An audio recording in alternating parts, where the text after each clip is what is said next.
Babilônia, passado, presente e futuro.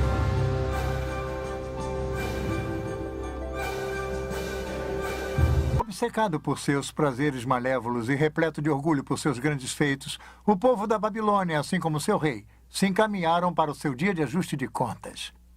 É fácil ver como as pessoas podiam ser seduzidas pela riqueza, poder e pela visível sensualidade da Babilônia de Nabucodonosor. Através da riqueza e das atrações comerciais da Babilônia, o povo do Antigo Oriente Próximo era atraído a servir aos deuses da Babilônia, Merodach e Istar. Como veremos a seguir, a cidade da Babilônia, conforme descrita no livro do Apocalipse, também é uma mistura de idolatria e poder. Assim, os homens como os animais fugiram e se foram. A Babilônia parecia inexpugnável. Seu poder e sua riqueza dominavam o Antigo Oriente Próximo, mas igualmente sua crueldade e sua luxuriante idolatria. Como vimos na Torre de Babel, Deus não tolera para sempre o orgulho e a arrogância dos humanos. Em sua piedade, Deus tentou avisar Nabucodonosor. O rei começou a ter sonhos perturbadores, mas eram sonhos de aviso do próprio Deus Criador. Nabucodonosor não sabia o que estava acontecendo, nem ninguém em sua corte, a não ser uma pessoa, um jovem judeu cativo, um homem de Deus chamado Daniel. Babilônia, passado, presente e futuro.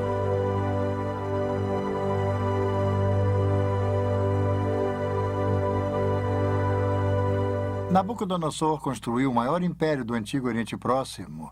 Como general, ele era invencível. E também era um regente astuto. Quando os exércitos do rei haviam levado Daniel e outros proeminentes cidadãos de Jerusalém para a Babilônia, Daniel foi colocado na própria corte de Nabucodonosor. Os reis antigos, com frequência, escolhiam estrangeiros para preencher postos chaves, porque eles não eram uma ameaça ao trono, o que alguém de sua própria identidade étnica ou nacional poderia ser. Então, eles usavam um estrangeiro, como um judeu, porque usavam sua habilidade e, ao mesmo tempo, não se sentiam ameaçados por tal indivíduo. Dentre esse grupo seleto, Daniel e seus 3 companheiros, Sadraque, Mesaque e Abednego. Embora eles fossem cativos, permaneceram leais ao verdadeiro Deus, ao Deus de Israel. Suas experiências em resistir ao materialismo e à idolatria estão entre as melhores histórias conhecidas da Bíblia. Quando os 3 amigos de Daniel se recusaram a adorar uma estátua de ouro que Nabucodonosor havia colocado, o rei, envaidecido, condenou a famosa fornalha ardente. Daniel 3, 19 e 25. Então Nabucodonosor se encheu de fúria e, transtornado o aspecto de seu rosto contra Sadraque, Mesaque e Abednego, ordenou que se acendesse a fornalha 7 vezes mais do que se costumava.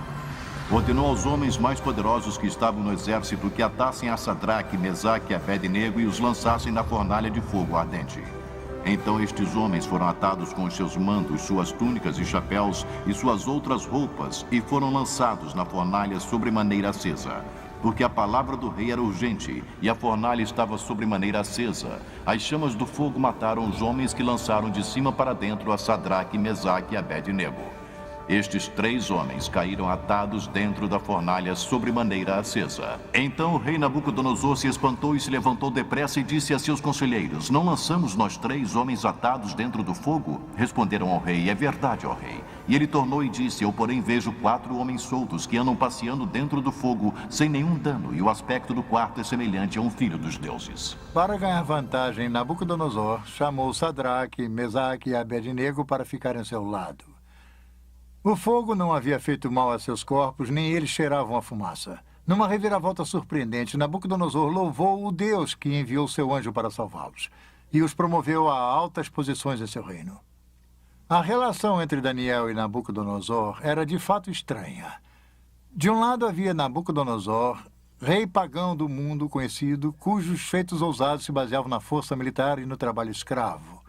Do outro, um jovem escravo judeu, trazido de sua terra natal para a Babilônia. Um servo do verdadeiro Deus e, apesar disso, leal a seu rei. Nabucodonosor é apresentado como sendo, pelo menos no livro de Daniel, relativamente simpático ao Deus de Israel e ao Deus de Daniel. Mas dizer que Nabucodonosor era alguém que havia colocado sua fé no Deus de Israel e de Daniel, eu diria que não. Esses reis antigos eram grandes políticos e eles tomavam decisões a esse respeito que eram tomadas, eles achavam, a seu próprio favor.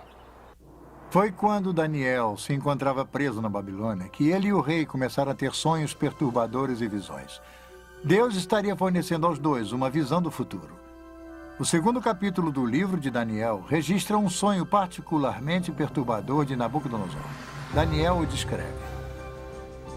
Daniel 2, 32 e 35. Tu, ó reis, estava vendo, e eis que aqui uma grande estátua, esta que era imensa e de extraordinário esplendor, estava em pé diante de ti, e a sua aparência era terrível. A cabeça era de fino ouro, o peito e os braços de prata, o ventre e os quadris de bronze.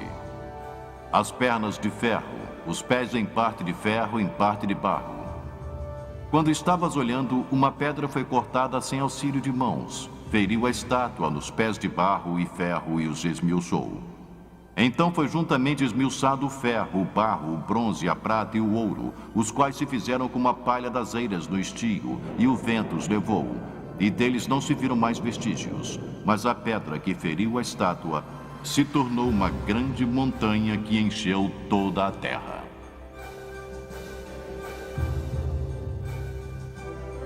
Não foi à toa que este sonho perturbou Nabucodonosor. Daniel disse ao rei o que havia visto e lhe fez uma interpretação, uma revelação do próprio Deus. A cabeça de ouro era o império de Nabucodonosor.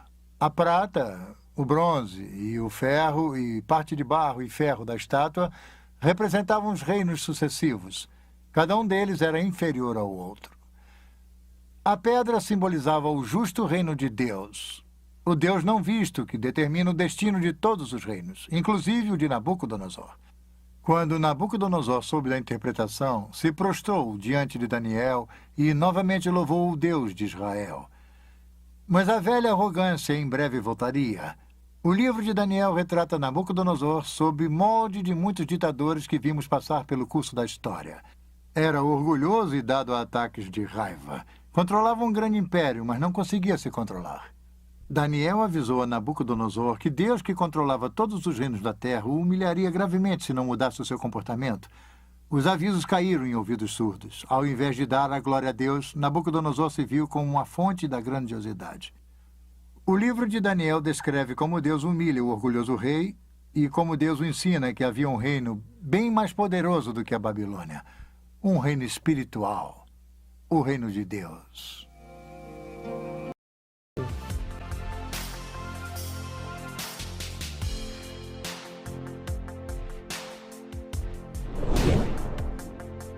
Se gostou, clique no botão abaixo e não esqueça de inscrever-se no canal para que você possa receber novos conteúdos e compartilhe o nosso trabalho.